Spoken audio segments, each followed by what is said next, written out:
Welcome back to my channels, my brothers and sisters. Subscribe my channel now.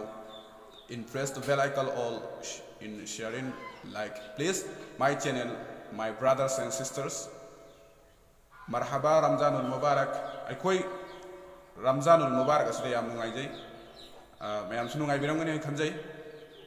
Alhamdulillah. Allah syukur tausi. I am nungasi mayam daina hajar video si kaino matiam kakiwani aduga mayam hawdei lo fo adum script tawdani yang bio mayam soi ki bilang khuding me oro mayam adum yengminnasi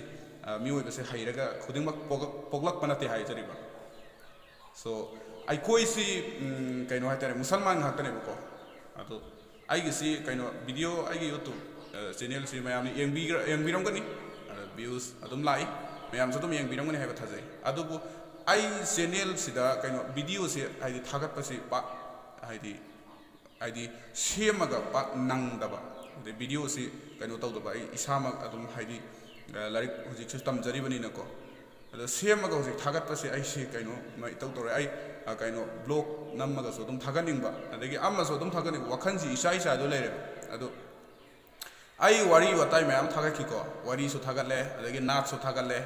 ado mayamna wari madi fadana sega kaina viral sade hai baina adum isagi nakung sida dum tajare bas bai dangi kaino wari do adum gi wari do yam kaino tawre ada kaino yawre akoi manipur si lan thoe khole sumain sum haibi rak yawe ba ai ado thangai sing nungai jai mayamna su share to bibi damak tai mayam thagasari adu mayam ai gi channel ase su subscribe to biu haibuduni aina please amuka naijari si mayam aduga ai video se thagat pasi ai soidana maki ngamna bu hona jarake mayam aduga handak si ramzan oibanina aidi roza tha oibanina yam su kitang aidi wai ha su phatte adubu kitang chin si kitang ban taujai aduga ai khoi gi idul fitr id roza id sigi matung dai kaino mag yu fi da sangjagani adai blog taujarake mayam su kamena dum pibiro duga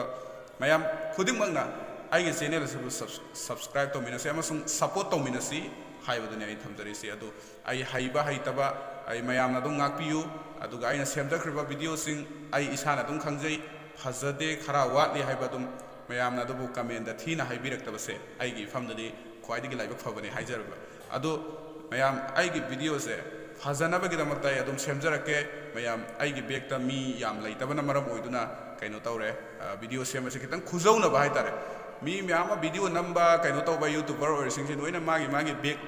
da mi lainaraga kaino tawraga namak pai wane do mayam aisu ai gi isage bekta mi laina jab ai laina ba kan hona jari ai manana ba kan hona jari team thamna ba kan hona jari aduga ai video se mathang manau naina wari do oigera adegi video do oigera kaino do oigera ai audio do oigera ai sem naraga ai fazana thagan na mi tamak tai haijari aduga mayam ai channel sibu subscribe to biyo haibuduni mayam da in thamjari